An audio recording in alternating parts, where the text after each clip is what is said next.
This is, Mike, thank you for starting the recording.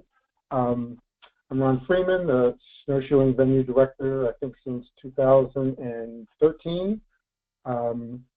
Also on the call tonight is Mike Zarnowski, SOMD staff, who was Venue Director for the entire history of snowshoeing forever prior to me. We have a number of slides tonight. Some of these, I'm assuming that everyone knows about the change in the format of Winter Games this year, but we will talk about it and how it affects our time trials and how it affects our games as we go through the slides. So I suspect this is not new information for everyone, but in case it is, we'll go through it in some amount of detail. A reminder that tonight's session is being recorded. We will be sending out a link to the recording and all the slides sometime tomorrow.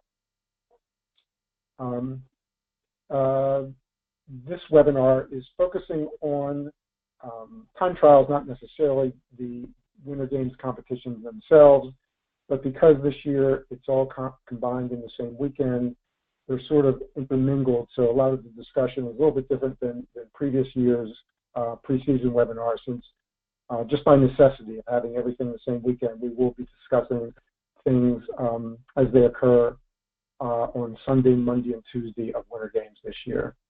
In front of you, you see the agenda for this evening. Every time you see a schedule in these slides, the times are tentative. We have another Winter Games meeting this Thursday evening. We'll try to lock down some of these times. But the way we're doing Winter Games this year, it's new for us, and we're trying really hard to get it right and accommodate everybody's time, and also allow us to get our competition done on schedule for everyone's benefit. Okay, if you didn't already know, time trials and Winter Games are all in 3 consecutive days, February 25th, 26th, and 27th. We will have time trials on Sunday, February 25th. In front of you, you see a very tentative schedule. What we're looking to do for snowshoeing is to start in mid-afternoon and be complete by 4:30. After snowshoeing time trials are over, you see up there we have the delegation housing check-in. Our plans are, correct me if I'm wrong, Mike, to make it so that all delegations will be able to check in. Jane Dunn will be coming out to Whitetail and be able to get their room assignments and their keys out at Whitetail so that nobody has to travel back to Hagerstown. You see up there dinner. And Ron, yes, that is the plan. Okay. Dinner up there at Whitetail, 4:30 to 5:45. Just to confirm for everyone, again, you don't have to leave Whitetail after the time trials for dinner, and we have opening ceremonies scheduled for 6 p.m. on Sunday evening. Again, very tentative schedule. This is what we're looking for Monday's Winter Games actual competition. You'll see later on where exactly we're going to be doing our snowshoeing competition, and you'll see, no surprise as you see the slide later, we're going to be doing our time trials where we did time trials last year, and where we've always done the out at Whitetail, the time trials and the competition up in the operations building. Last year, if you'll remember, we did our Winter Games competition, the actual games themselves, down in the tubing area where I think it was pretty successful, and we were again given the opportunity to use that particular venue for our games themselves. Unfortunately, because of the last day of the winter schedule for ski whitetail, they use that tubing area on Sunday for some type of event competition, where we would have liked to have the time trials down at the same place where we're going to have the games, but unfortunately we can't do that. So in order to set up our venue on Monday morning, we can't get started right away.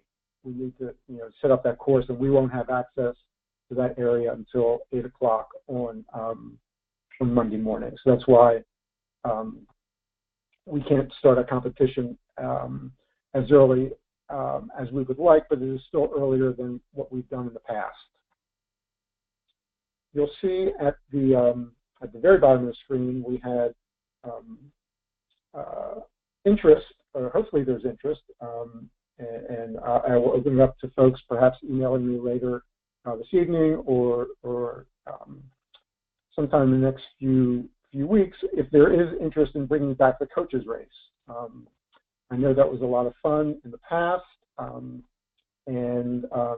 so because we'll be able to finish earlier than we have in the past for a competition, because we're starting a good hour and a half earlier than we have, that gives us an opportunity to bring back the coaches race.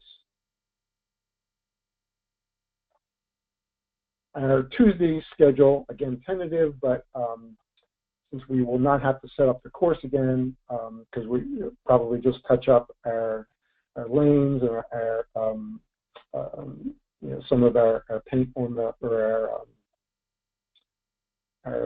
our line markers on the course, we will be able to get started just as early as we have in the past on Tuesday and end the competition by lunchtime on Tuesday. In front of you, you see the layout of ski whitetail. This has not changed other than the dates, February 25th to the 27th. So you can get an idea of where registration, control center, volunteer registration will be held this year. Okay, our 2018 Winter Games registration deadline. Training registration, 1/11/2018. Your roster of all your GMS of all athletes, unified partners, coaches, volunteers participating need to be in GMS by that date. Anyone submitted after this date is not eligible for the state competition. I'm not going to read through each one of these, but these are the dates for last date for forms to be submitted and competition registration deadline. Now again, as we caution every year, every competition, every state competition, these are the dates that we at headquarters need this information. If your area and the person who does your GMS entry gives you a date earlier than this in order that he or she can get this stuff into us by our deadline, you'll need to follow those deadlines, which very possibly could be sometime earlier than ours.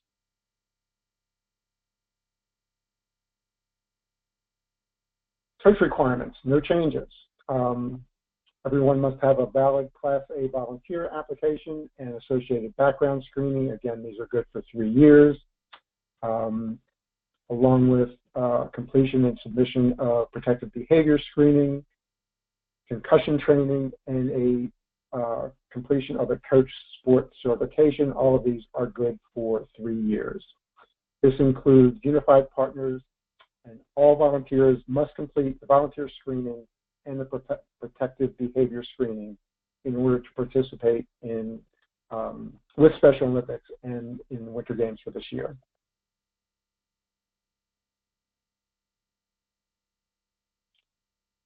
Coaches. Again, this is a slide we put in all of our webinars. Coaches with the previous Special Olympics sports certification, their sport must complete 1 general or 1 sport-specific learning opportunity. Coaches with no previous Special Olympics sports certification must complete the coaching Special Olympics athletes or principles of coaching. And we can provide you the links to those coaching opportunities. Again, this applies to all coaches, not just our head coaches.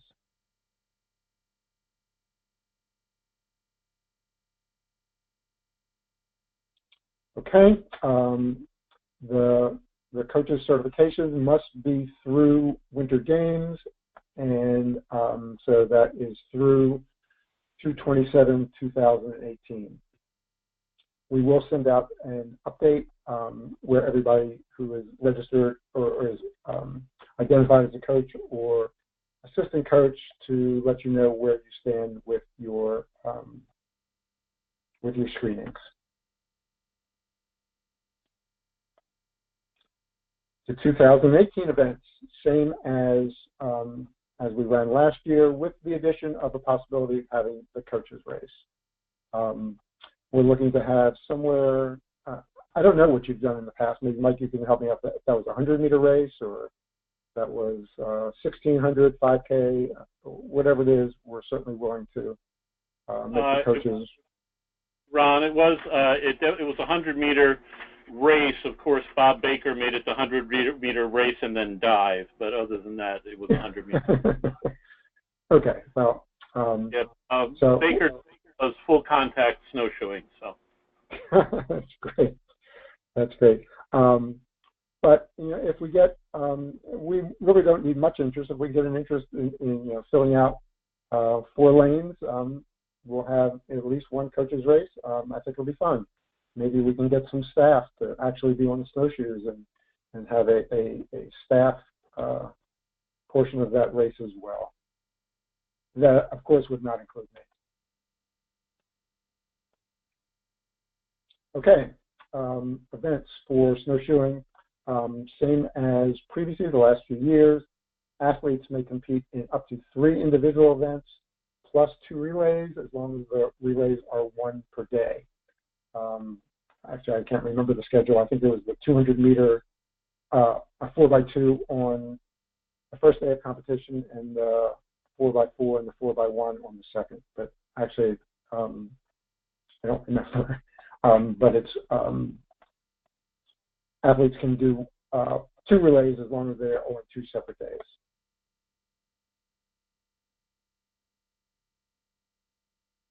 For your athletes who would like to run relays, they have to be able to race at least 100 meters. Okay. So if your athlete is one who does a 50-meter race, they have to also be doing the 100-meter race in order to enter the relay. The 100-meter unified race, athletes and partners are to run as a tandem pair. I threw in a little bullet because we never really did determine if we had any consequences for not finishing within 5 seconds of each other. In the years that we've been doing this, both here and long distance running, we've never had a unified pair not finish within 5 seconds of each other. But just as a something to hang our hats on, failures to do this will result in a DQ.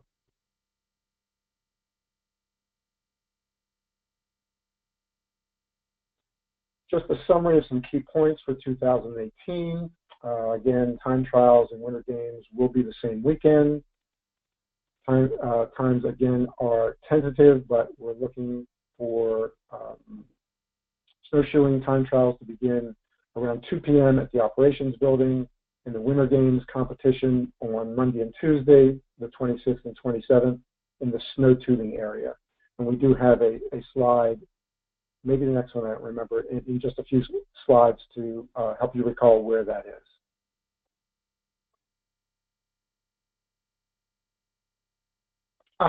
Next slide.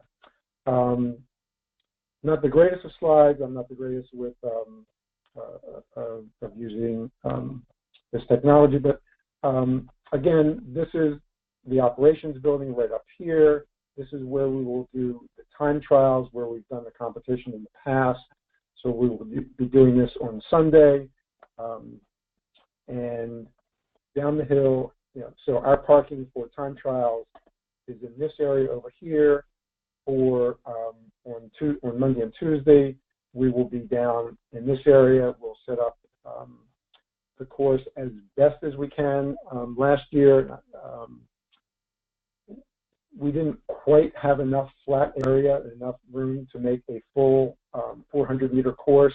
We will do our best to get as close as possible to 400 meters. So I think last year when we measured it out, in order to get a straightaway for what we called the 100-meter, it was actually a little bit closer to 90-meter. We will do our best to get the course as close as possible. We are sort of limited to this area here, how much of an incline and how flat they can get it, and we're certainly limited by the woods down here and by the end of their snowshoe area here. So we will do our best to get as close to a 400-meter course as we can.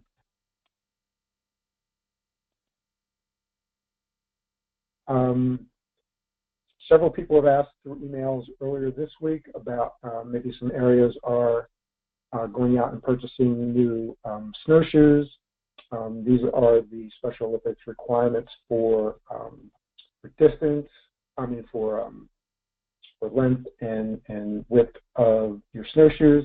And I did have a question earlier this week about binding and what is the best recommendations for shoes with the most secure binding. I don't have enough knowledge to answer that myself. I'm going to throw that out to the folks on this call. Please, if you have some information, if you can send it back to me in an email, and I will redistribute it to the rest of the coaches on this call and to all interested parties for snowshoe, just to share some either best practices or what you think works and doesn't work for your athletes.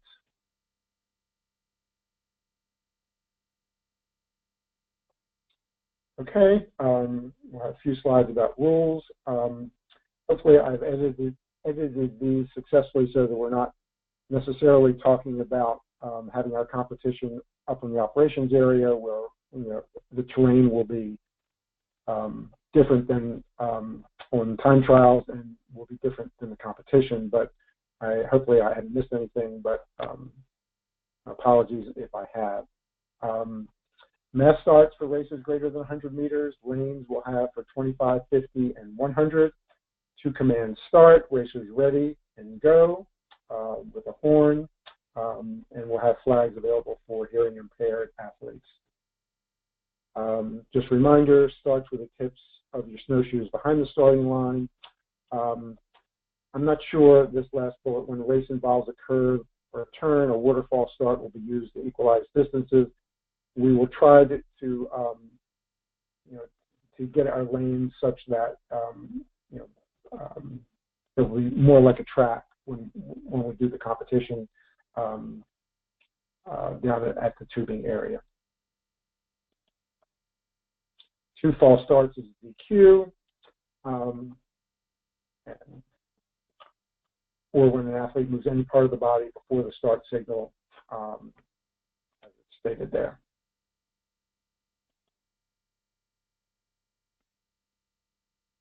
This was not an issue very much last year, having in the tubing area, only officials and athletes on the course. It's a little bit more problematic up on the operations area for time trials, but having the course, we have a nice venue down there with lots of areas for people to watch the race down in the tubing area. We're very happy with that. In terms of our EQ rules and our 2-minute rule, as it's stated here, 20 meters every 2 minutes for any race greater than 100 meters. If an athlete falls, has difficulty, or leaves the course, he or she has 2 minutes to correct and may not progress more than 3 meters without both snowshoes on their feet.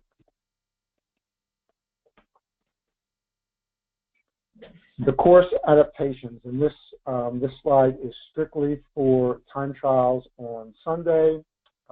If you'll remember, the 50-meter course will be entirely straight, virtually 100% flat. The 100-meter race, it's straight, maybe a slight angle, or not maybe, will have a slight angle to the right at about 50 meters. and it is 100% flat. I don't believe even at 100 meters, as long as we start far enough back at the operations building, the entire race will be 100% flat, which will be the same way, more than likely the same way it will be for the competition on Monday and Tuesday. For the time trials, the 400-meter race will be an out and back.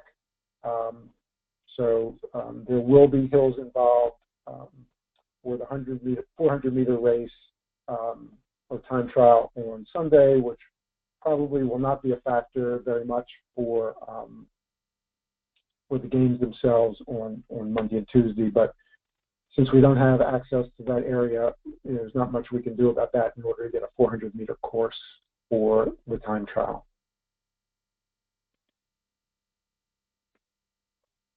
As I said earlier, the adaptations for the Winter Games, we'll make it as big as we can up to a 400-meter course. It's just not likely we have enough area to do that. But we will do our very best.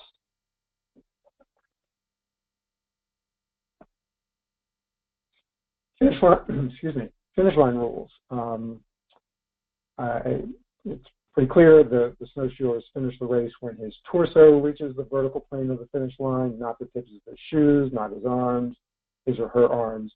And of course, the athlete must be wearing on his or her feet the snowshoes, not in his or her hands. Relay rules. We'll be using the same baton as we use for track relay. We will have exchange zones that we will mark on the course. These are the rules for relay, same as track. They must pass the baton to teammate within the exchange area, which is 20 meters in length. I took out, and if it's an issue, please get in touch with me. I took out the fly zone, which we've just, in the 4 years that we've been putting those extra markings on the snow, we've just never had a team use the fly zone at Snowshoe. If you feel that you have a team that needs to do that, just let me know sometime before the games, and we will certainly put that out there. But as of now, we're just going to save a little bit of marking, save a little confusion out on the course, and we won't have the fly zone markings unless some team says we really want to have it, and then I'll be happy to do that.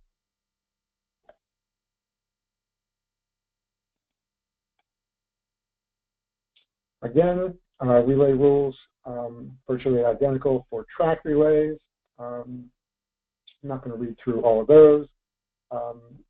The one that I find happens more than anything else, if the baton is dropped, it's the person who dropped it must retrieve it, not the incoming racer. If he or she drops the baton, the next racer is not the person to pick it up and continue racing.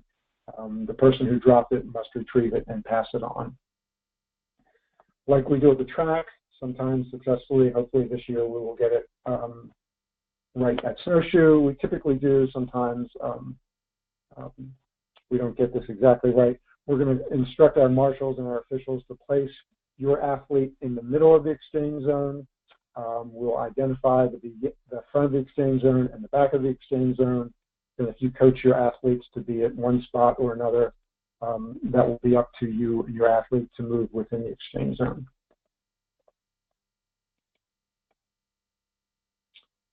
Relay team for competitors. You must have 4 competitors in the forfeit. Nobody runs 2 legs. And unified relay teams, 2 Special Olympics athletes, and 2 unified partners in any order. No real advantage in terms of terrain that we have had up in the operations center, where you might want to, where in the past you would have wanted to put some of your racers, depending on whether they're better at flat areas or going up or downhill. So that should not be an issue on the oval.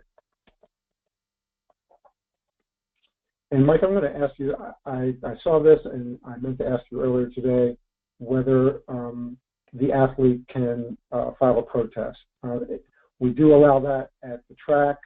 I'm just not sure. This is it's allowed at the track because in track and field, USA track and field, there's an explicit rule that says that an athlete can file a protest. So since there is no such rule for snowshoe, it defaults to the Special Olympic standard, which is that no, it has to be by the certified head coach. Okay, great. Again, our biggest issue is not so much coaching out on the course. It's not usually the problem with coaches, but it's our spectators who have a tendency in their excitement to pace their athletes, but that is not permitted. We'll have course marshals there to nip that in the bud.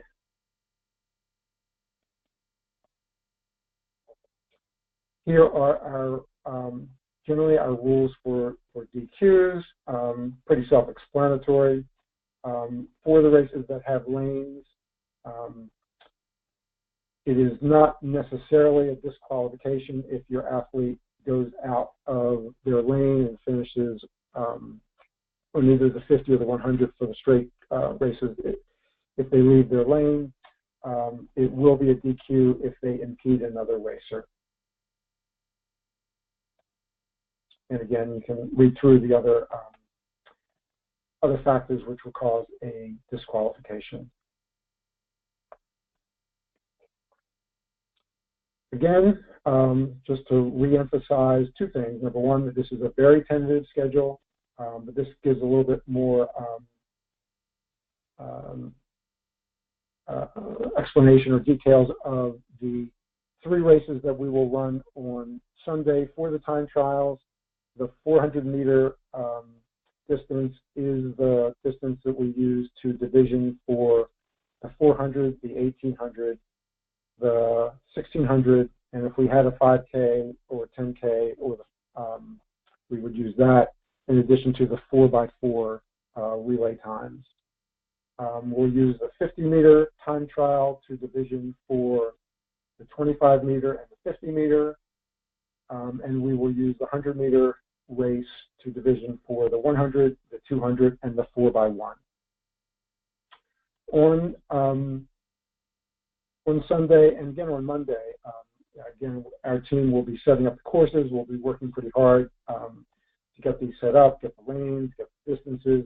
You're certainly free to practice and warm up, and as long as you don't impede the kind of work that we need to get done, we want to make sure that your athletes get out on the snow and have the opportunity to get warmed up. But we do need to set the courses, and we are sort of time crunched on these days because once time trials are over on Saturday, our team, on Sunday, our team needs to get all these results, get them division, get all the paperwork done. So we're going to be working pretty hard on Sunday evening to have our schedules ready for Monday morning, and then Monday morning we'll be setting up the courses. We have 2 opportunities for areas to come out to whitetail.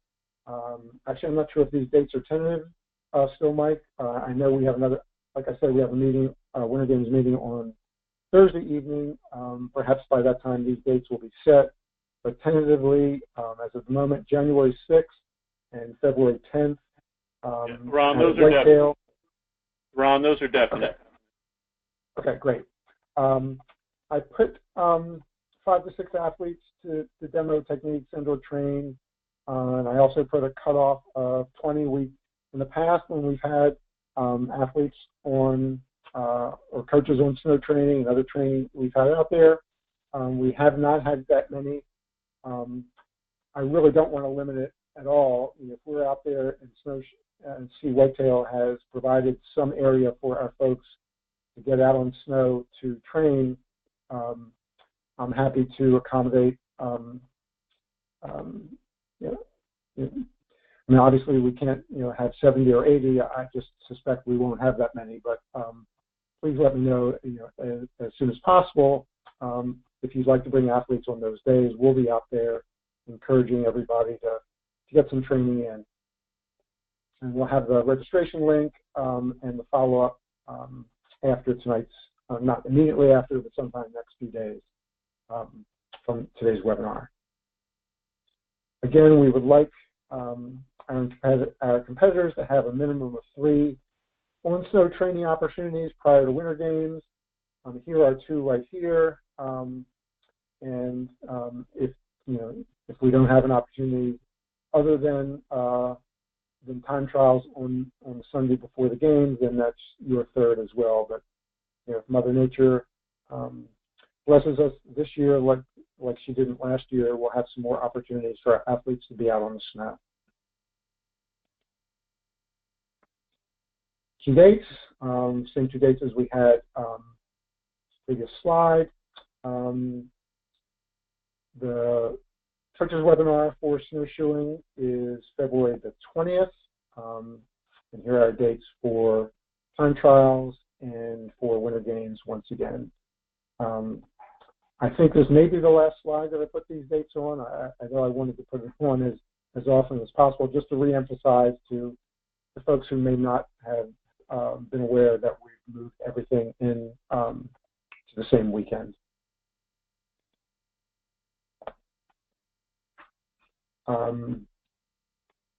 These are, just a summary of the slides we had earlier for registration process. We have the dates earlier in the webinar, and you'll see those slides which come out. But again, if you're a GMS person in your area, he or she will be working towards our deadlines, and they may provide to you earlier deadlines in order to get them in for us.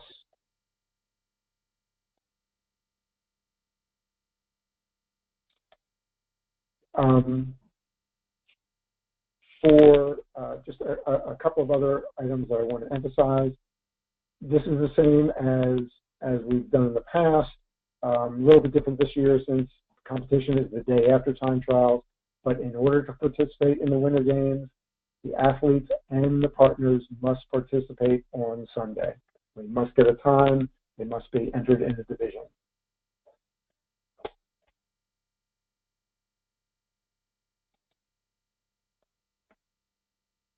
Here are some, the last slide of this section of the webinar. Go to My SOMD, you'll see the calendars, various other materials for coaches, links to this webinar will be there in addition to the link that you'll get in the email. You'll see the YouTube link for the recording of this webinar, and there'll be opportunity for other training videos from snowshoeing. Again, we've done this for coaches classroom training. If you go out to specialolympics.org and you look up snowshoeing, they have a pretty good guide right here. We have provide a hyperlink. This digital guide for snowshoeing, which shows, if you bring it up, they have a lot of embedded videos which should help coaches in techniques, in little coaching tools, little things that you can do to teach your athletes to fall properly, to get up properly, uphill training, downhill training. So please use this. It's a pretty good guide. If you have any questions, certainly feel free to ask me any questions specific to the snowshoeing competition or the time trial competition. Any questions for your regional sports director, they're all here with their email addresses. Kendall for Anne Arundel, Cecil, Hartford, Lower Shore, and Upper Shore. Kristen, Carol, Calvert, Charles, Howard, Prince George's, and St. Mary's. Melissa for the Western Counties, Allegheny, Carroll, Frederick, Garrett, Montgomery, and Washington. And me for Baltimore City and Baltimore County. The rest of the slides, and I'm not sure, Mike, if we want to go through these individually. These are the the general slides that we put. No, I don't think there's a need to put them other than just emphasizing the slide that you have up right now. Okay. We've had folks that seem, I'm not saying any of the snowshoe coaches, but we've had some folks who seem confused about something related to this. And that's just that no athlete and no volunteer can participate in any way without a valid current medical or volunteer application. There are no exceptions to that. And when it says Special Olympics Maryland program, all of your programs are Special Olympics Maryland programs as well. It applies to every area, anything that happens related to Special Olympics within the state of Maryland. So there should be absolutely no question on that. If anybody has a question on that, feel free to send a note in. But other than that, it's just the forms which everybody should be familiar with, but they're there for their reference. Okay. So without going through the rest of those slides, if anyone has any questions, please feel free to type those in. We'll try to get those answered. We certainly are looking forward to the challenges of having time trials and the competition back to back to back, and also looking forward to the challenge of setting up two venues within 24, 36 hours. But I know we have a really, really good snowshoe management team, and we're looking forward to having a great event. So any questions? Brian, I'm not getting any of the slides.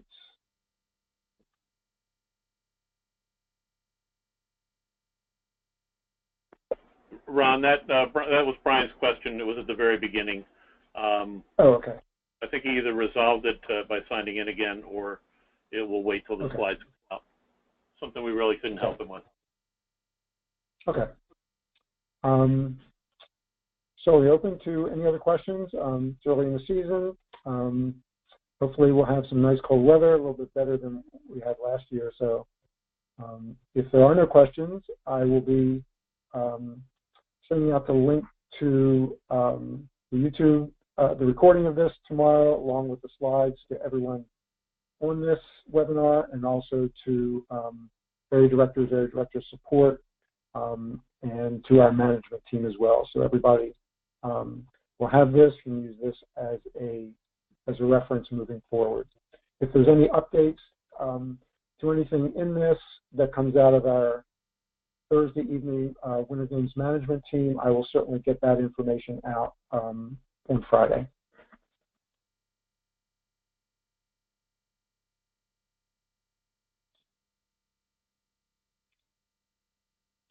I don't see any other questions, so I thank you all for hanging in there with me this evening, and we'll talk to you soon.